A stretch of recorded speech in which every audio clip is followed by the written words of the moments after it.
Hi everyone, so we're going to be looking at chapter 8c today, where this is focusing on a new formula for us.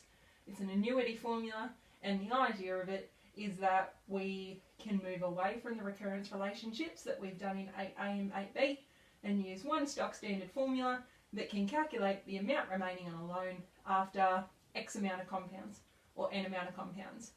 So realistically, we're putting together what we've done in 8b and 8a into the one formula.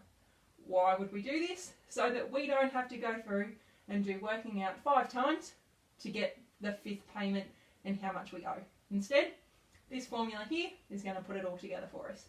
So realistically, this is going to be the world's best shortcut when it comes to reducing balance loans that are compounding. So this is our formula. It's quite a large one. It is on your formula sheet. So formula sheet. Here's a big tickaroo. So, total amount equals principal bracket 1 plus I to the power of n. That's our compound interest formula.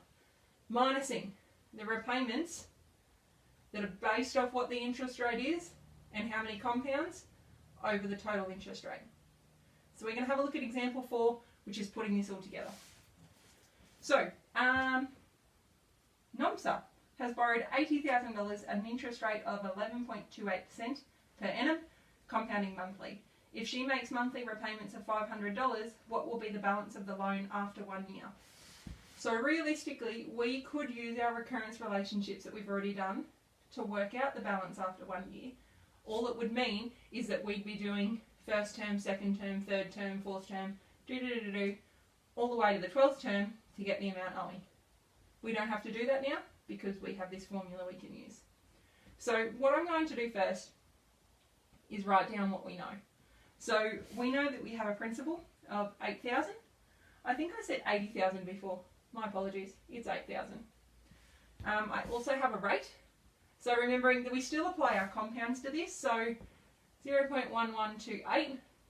But I am also told that we compound monthly. So I'm going to have to divide that by 12. Now my n value is going to be 12 because there's 12 compounds over the 1 year. Say if it was for 5 years, I'd be going 5 times 12 because we know when we divide we have to multiply. And we make repayments of $500. So I think that's all my information that I need for the moment. So in order to work out my next part, I'm going to put in my formula. So capital A equals P1 plus I to the power of n. I hope I have enough room to fit here. Yep, we're on, we're good. And I'm going to substitute in what I know. So, 8,000, 1 plus, now I'll just work out what the value of that is. 0.1128 divided by 12 is 0.0094 to the power of 12. I might just pop that underneath here, just in case you look back on the video and you're like, where did she get that from? That's just the answer for that. Okay, then I'm going to minus. I've just got to move down here just so I can fit it all along here. Our repayment of 500. Then I've got 1 plus 0.00. Oh, I'm going to need a little bit more room. Sorry, guys.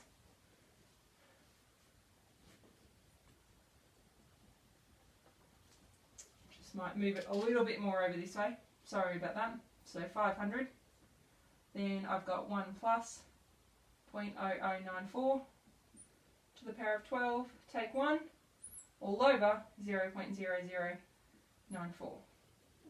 So this is a bit of a super duper formula to put into your calculator. It's up to you if you want to put this bit in first and then your second bit and then make that an extra line of working. The only reason I don't is that just sometimes you can get some weird and wonderful decimals and it'll save you having to store answers in your calculator. So that's completely up to you.